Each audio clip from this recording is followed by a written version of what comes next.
This movie is special to me for two reasons. One, it was the first R-rated movie I saw in theaters. And two, it was also the first horror movie I saw in theaters. Unless you count King Kong 2005 and Jurassic Park 3. Welcome to the horror show. You realize there is nowhere to run. You know who came to fight. Paranoia is getting alive.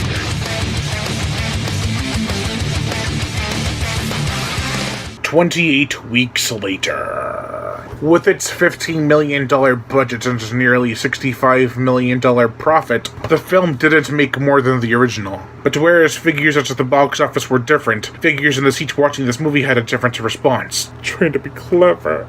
The plot! It has been 28 weeks since the infection began. And now we as a society are trying to rebuild society. After the last of the infected died of starvation, it seems like society might actually thrive again. However, one survivor, a mother whose husband and two kids are in the safe zone, has been infected with the virus, but does not show any signs of rage. But that doesn't mean it's not in her saliva. And when her husband goes to see her, the rest is code red. I never thought code red and kissing could, go one in one, but, it did. This movie has such an awesome cast. Imogen Poots from Fright Nights 2011, Jeremy Renner from Hansel and Gretel Witch Hunters, Rose Byrne from Insidious Chapter 1 and 2, and Idris Elba from Prometheus Pacific Romance: The Upcoming Dark Tower are in this movie. Half the time I was like, holy shit, that's... oh hell yeah! Danny Boyle didn't direct the sequel, but he was an executive producer. Reins to this movie were handed over to Juan Carlos Fresnadillo, who also directed Intruders from 2011. And no, it is not that awesome slasher film from 1989, it's the Supernatural one. Boo! Anyway, he does a superb job with this movie. It is very shaky at parts. The camera moves to create a feeling of paranoia that I think works even better with this film than the first. For example, there's a scene where an immense group of people are panicking and the camera is shaking everywhere, as opposed to the first movie where 4 people are being chased. It makes you feel more uncomfortable than panicked, like the characters. The characters aren't all too strongly developed, but subtle hints make them all the more interesting. Jeremy Renner watches Rose Byrne from afar through his sniper scope, seemingly admiring her. It is touches like that which really sell this movie's characters. Shout out to Robert Carlyle for making his character so layered. You don't know if you should be pissed when he left his wife to die, concerned when she's found and he has to face her, or understandable when he admits that he was scared and wrong for doing what he did.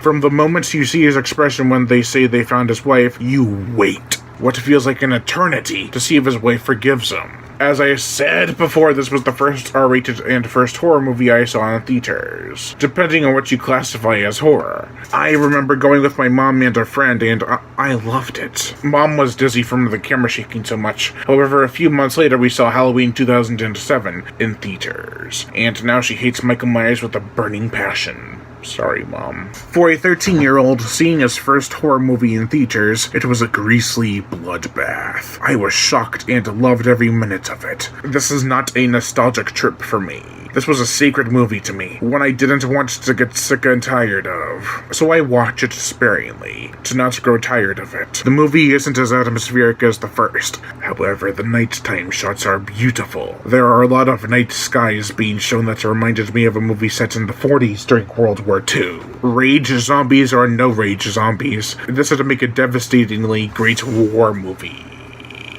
Minor humor can be heard in this film too. The snipers actually made me chuckle at a few lines of dialogue between them.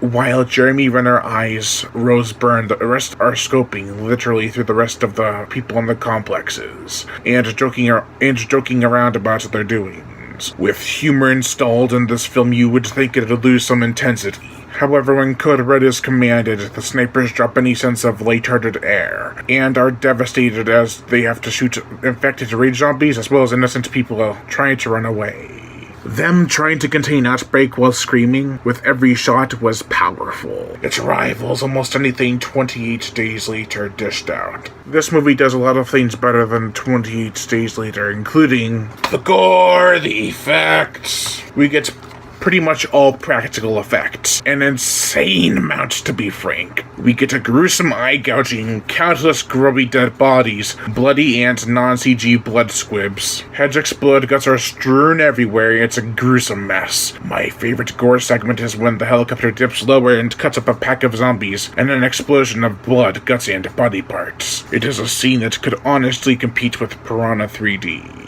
The Rage zombies are great too. They seem to be even more haunting and insane than the original. When I saw the trailer for this movie, I saw a Rage zombie that looked like a baboon. It was a quick cut and I found out it was just a woman with an afro. However, I always found it funny that she did look like a type of monkey, since that is where the Rage zombie outbreak originated from.